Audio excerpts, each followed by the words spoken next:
Banjir bandang adalah bencana alam berupa banjir yang terjadi secara tiba-tiba akibat hujan dengan intensitas tinggi dan disertai aliran material debris seperti batu, pasir, lumpur, kayu, dan material lainnya.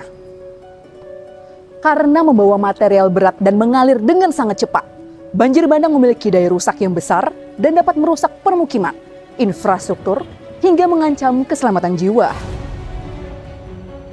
Banjir bandang atau di Sumatera Barat disebut galodo sering terjadi karena wilayah ini memiliki kombinasi kondisi yang dapat menyebabkan terjadinya banjir bandang.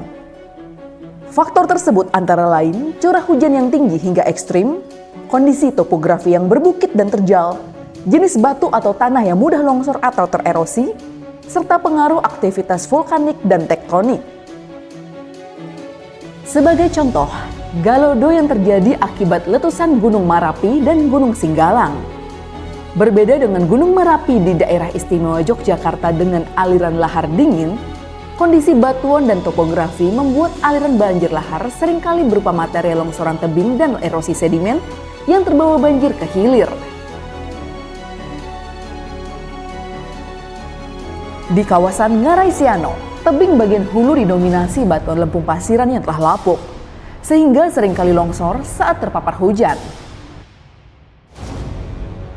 Contoh lain, di kawasan Jembatan Kembar, Kabupaten Padang Panjang, meskipun tutupan lahan di hulu relatif baik, diperkirakan longsor terjadi akibat adanya penyumbatan atau bottleneck. Aliran air yang tertahan menyebabkan genangan, menurunkan stabilitas tebing, dan akhirnya memicu longsor.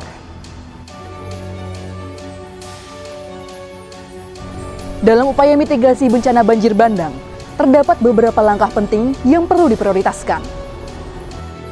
Di antaranya adalah perbaikan tutupan lahan di wilayah hulu, relokasi atau pembatasan aktivitas masyarakat di kawasan rawan bencana, perbaikan akses jalan dan infrastruktur yang terdampak, dan normalisasi alur sungai untuk mengembalikan atau meningkatkan kapasitas sungai. Selain itu, diperlukan pembangunan bangunan pengendali sedimen seperti sabodam untuk mengendalikan aliran material dan mengurangi daya rusak banjir bandang. Saboplan dapat disusun untuk merencanakan jumlah, lokasi, serta prioritas pembangunannya secara optimal.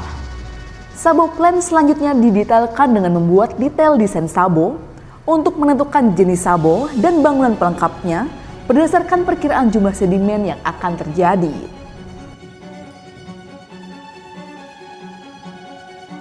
Tak kalah penting adalah pengembangan early warning system atau sistem peringatan dini serta peningkatan kesadaran dan kesiapsiagaan masyarakat.